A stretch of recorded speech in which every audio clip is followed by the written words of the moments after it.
Personne n'a de baguette magique sur ce sujet, mais on peut essayer d'agir efficacement. D'abord, il faut plus de moyens sur la police municipale et aussi sur la police nationale. Je n'exclus pas plus de caméras de vidéoprotection dans des cas bien précis sous le contrôle d'un comité d'éthique.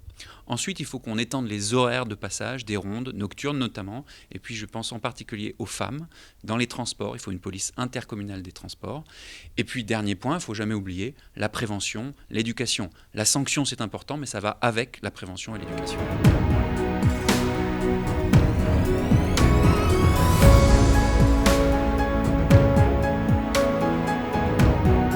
On ne s'est pas penché sur cette question de petite délinquance, mais on a plutôt pris en compte cette question de manière plus large de la délinquance ou la violence envers les humains de manière générale. Dans notre programme, on va proposer en fait cette mesure qui consiste à sensibiliser les enfants dans le champ périscolaire, dans le cadre de l'école, effectivement à l'éthique animale. Et en fait, on est persuadé qu'en sensibilisant les enfants à cette question-là, on va prévenir tous ces actes de violence quand ils seront adultes pour en faire justement des adultes bienveillants.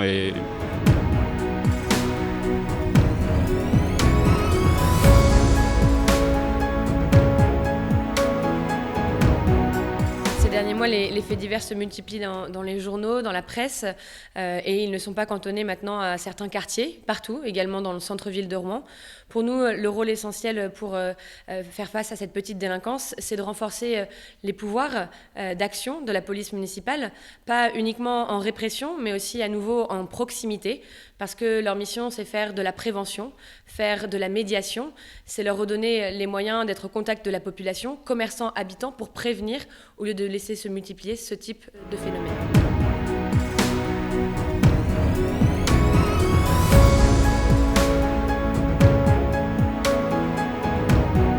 La petite délinquance palpable, non palpable, je ne sais pas trop, il faudra regarder les chiffres avec précision. En tout cas, les gens qui sont dans la galère sociale sont plus amenés à être des petits voleurs, comme on dit. Donc il faut essayer de lutter contre la misère sociale, donner des lieux de vie pour les jeunes, donner des endroits où ils puissent se retrouver, faire en sorte que la police ne soit pas agressive, faire en sorte que la police soit le plus discrète et le plus pacifique possible. Et puis en fait, la véritable insécurité, c'est l'insécurité sociale. Hein. Et l'insécurité qu'on vit dans les manifestations, celle-là, elle est vraiment réelle.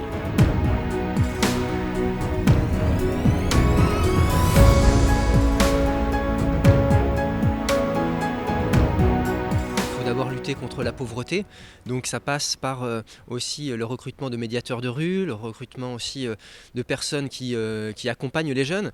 Il faut aussi que dans les appels d'offres, on mette une obligation pour que les entreprises embauchent des jeunes, par exemple, des jeunes les Rouennais, et puis aussi une hausse des subventions aux associations.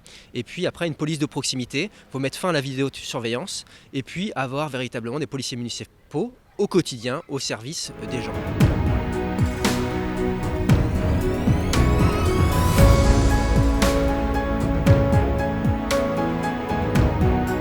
Trois aspects. D'abord, le premier, c'est de mobiliser les forces de la police nationale, et ça, il y a l'État qui doit nous y aider. Donc le maire doit absolument taper du poing sur la table pour avoir des moyens supplémentaires.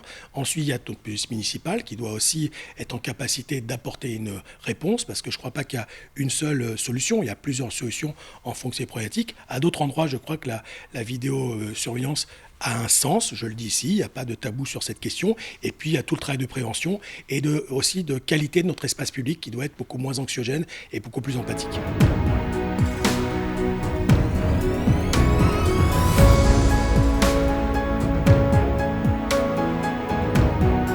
La sécurité est un sujet primordial pour les Rouennaises et les Rouennais. C'est d'ailleurs un droit fondamental que nous doit l'État, le gouvernement.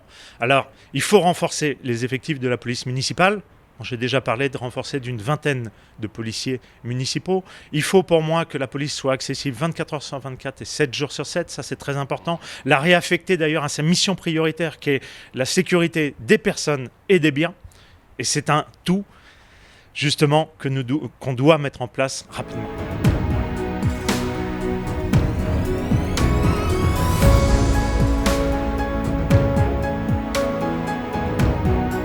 D'abord, il y a un chiffre qui est effrayant, puisque les délits ont augmenté de plus 35% à Rouen en 2019.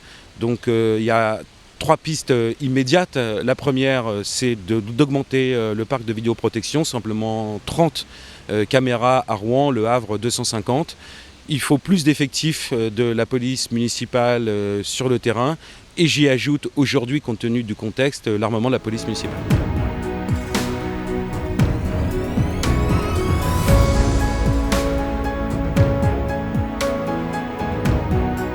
Le maire a de véritables pouvoirs avec la police municipale. Il faut créer une véritable police municipale, solide, équipée, armée, mais surtout qui multiplie les patrouilles, qui soit visible en fait au vu de tous, qui travaille 24 heures sur 24 et même la nuit. Je pense qu'il y a une véritable attente dans ce domaine. Le maire peut changer les choses. Le maire peut, avec ses agents municipaux, faire en sorte que cette petite délinquance qui pourrit la vie des Rouennais dans le quotidien, dans le centre-ville, mais pas seulement dans les quartiers périphériques de la ville, soit éradiquée.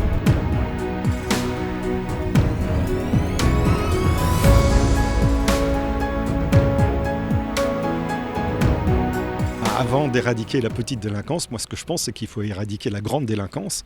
Et la première chose que nous on subit, les premiers vols, c'est les vols sur nos salaires qui ont lieu tous les mois, les salaires qui sont bloqués depuis des années, alors que les prix augmentent. Et c'est ça notre premier souci, c'est là où on se fait voler en premier.